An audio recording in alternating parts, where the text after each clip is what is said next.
Lo primero es cómo las personas tenemos en cuenta lo que es un conflicto. Normalmente o tradicionalmente un conflicto se percibe como algo dañino, algo que es inevitable o que hay que intentar evitarlo en la mayor parte de las ocasiones, con personas indeseables, agresivas, etcétera, etcétera, ¿no?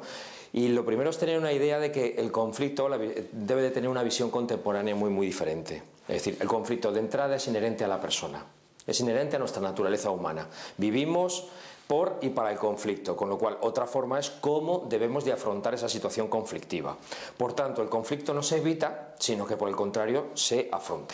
Claro, si yo tengo esa percepción de la realidad acerca del conflicto, donde no se trata de gente indeseable ni nada de nada, sino que de lo que se trata es básicamente de que sea un proceso de cambio y por tanto un proceso de mejora interdepartamental, interpersonal, hasta intrapersonal, hasta dentro de uno mismo, el planteamiento por el que nace la resolución y afrontamiento de un conflicto empieza por mí mismo. Y es, ¿con qué ojos percibo yo el conflicto? El primer principio que nosotros tenemos en conflictos desde la programación neurolingüística es, o primer propósito, es toda conducta tiene una intención positiva.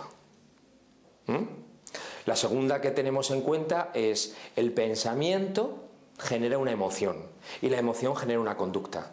Por lo tanto, si mi pensamiento es positivo acerca de una situación conflictiva, tu mapa del mundo en definitiva, lo que generamos es una emoción o más agradable o más desagradable. Sin embargo, si yo tengo un pensamiento positivo hacia ti que me va a generar una emoción y una conducta positiva, voy a poder llegar a un marco de acuerdo importante. Esto es fundamental, el prepararse o el predisponerse mentalmente a lo que entiendo que debe de ser una resolución de un conflicto. Esa es la primera.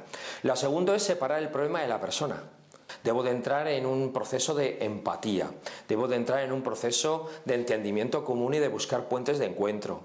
En programación neurolingüística, que de alguna forma es lo que vamos a hablar durante el taller, la cuestión es que identifiquemos que podemos afrontar el conflicto desde 4 posiciones. La posición yo, la posición tú, la posición ambos y la posición del entorno del sistema que ayude globalmente a la resolución del conflicto.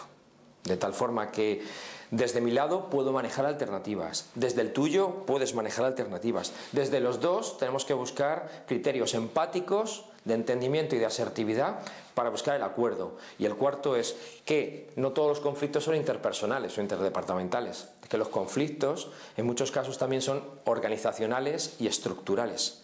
Buena parte de la responsabilidad de un conflicto en una organización lo tiene una política, lo tiene un proceso que está mermando las posibilidades de entendimiento común, por ejemplo, entre 2 departamentos. Por lo tanto, los factores organizacionales, estructurales, el sistema en sí, también debe ser un reductor de conflicto.